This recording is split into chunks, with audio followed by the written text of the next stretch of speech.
السلام علیکم۔ آج میں آپ کو ایکسپینشن جوائنٹ کے بارے میں بتاؤں گا، یہ کہ پاکستان میں فیلڈ میں ایکسپینشن جوائنٹ کیسے دیا جاتا ہے اور اس کا پرپس کیا ہوتا ہے، ایکسپینشن جوائنٹ کیوں دیتے ہیں اور اس کی تھکنس کتنی ہونی چاہیے اور کتنی لینتھ کے بعد ایکسپینشن جوائنٹ وہ ضروری ہوتا ہے بلڈنگ میں۔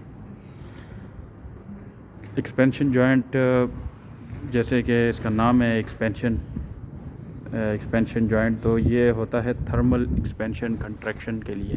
مینلی اس کا یہی پرپس ہے کہ تھرمل ایکسپینشن کنٹریکشن کی وجہ سے بلڈنگ میں کوئی کریک نہ آئے یا کوئی سٹریسز نہ پروڈیوس ہو، کوئی فورسز نہ پروڈیوس ہو بلڈنگ میں، کیونکہ جب ٹمپریچر ہائی ہوتا ہے تو بلڈنگ ایکسپینڈ ہوتی ہے اور جو مٹیریل ہے اس کی پراپرٹی یہ ہوتی ہے کنکریٹ کی کہ ہر مٹیریل کی، لوہے کی بھی ہے اور جتنے زیادہ تر مٹیریل کی یہ ہے کہ ٹمپریچر جب ہائی ہوتا ہے تو مٹیریل ایکسپینڈ کرتا ہے اور ٹمپریچر جب لو ہوتا ہے تو کنٹریکٹ کرتا ہے۔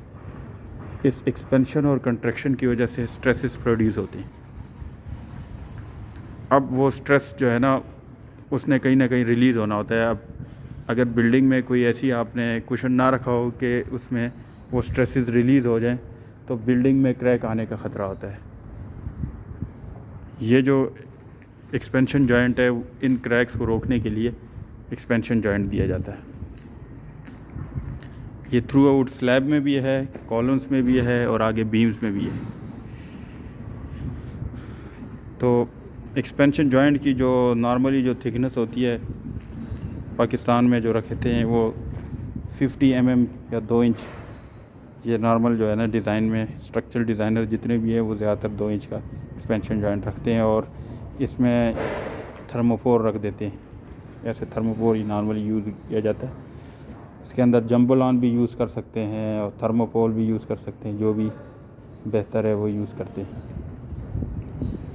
ایکسپینشن جوائنٹ کا ایک اور بھی مقصد ہوتا ہے، وہ یہ ہے کہ یہ بلڈنگ کو مختلف پارٹس میں ڈیوائڈ کر دیتا ہے اور ارتھ کویک اور اس طرح کی جو موومنٹ ہوتی ہے اس میں بھی یہ بلڈنگ کو، چونکہ یہ سیگریگیٹ ہوتی ہے بلڈنگ، مختلف پارٹس میں ڈیوائڈ ہوتی ہے، تو اس وجہ سے یہ ارتھ کویک کے دوران بھی ہیلپ فل ہوتا ہے کسی حد تک۔ مین تو اس کا مقصد تھرمل ایکسپینشن کنٹریکشن ہے، لیکن باقی اس میں بھی یہ فائدہ دیتا ہے۔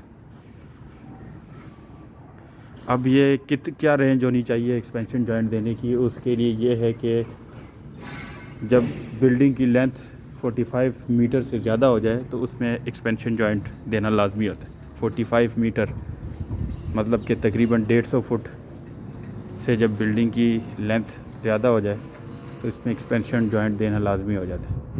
اب اس بلڈنگ کی جو ٹوٹل لینتھ ہے یہ تقریباً 500 فٹ اس کی لینتھ ہے اس بلڈنگ کی۔ اب 500 فیٹ میں یہ ہر 150 فٹ کے بعد یہ ایکسپینشن جوائنٹ دیا ہوا ہے۔ 2 ایکسپینشن جوائنٹ ہے بلڈنگ میں، ایک 150 فٹ کے بعد یہ دیا ہوا ہے اور ایک آگے وہاں پہ ایکسپینشن جوائنٹ دیا ہوا ہے 150 فٹ کے بعد۔ جدھر ایکسپینشن جوائنٹ دیا جاتا ہے وہاں پہ نارملی ڈبل کالم ایسے آپ کو ملیں گے، ایسے ڈبل کالم ہوں گے۔ یہ کالم ایک پارٹ کا ہے، یہاں سے پھر دوسری بلڈنگ کا دوسرا پارٹ شروع ہو رہا ہے، تو ایسے ڈبل کالم اینڈ کالم دیا جاتا ہے۔ اس کو پھر ان ڈبل کالم کو ڈیزائن بھی اس طریقے سے کیا جاتا ہے کہ یہ ایج کالم کے طور پہ اس کو ڈیزائن کیا جاتا ہے، کیونکہ یہاں پہ آپ کی جو بیم ہے وہ بھی کنٹینیوس نہیں جا رہی، یہاں پہ یہ بیم یہاں پہ ڈسکنیکٹ ہو جاتی ہے، کالم بھی ڈسکنیکٹ ہو جاتے ہیں، تو یہ آپ کا ایک ایج کالم بن جاتا ہے۔ اس کو پھر ڈیزائن بھی اسی حساب سے کرتے ہیں اسٹرکچرل ڈیزائنر۔ یہاں سے یہ اس پارٹ کا، یہ پارٹ اے ہے، یہ درمیان میں پارٹ بی آ رہا ہے اور آگے بلڈنگ کا پارٹ سی ہے۔ اب پارٹ اے اور پارٹ بی کے درمیان ایک ایکسپینشن جوائنٹ دیا ہوا ہے اور پارٹ بی اور پارٹ سی کے درمیان بھی ایک ایکسپینشن جوائنٹ دیا ہوا ہے۔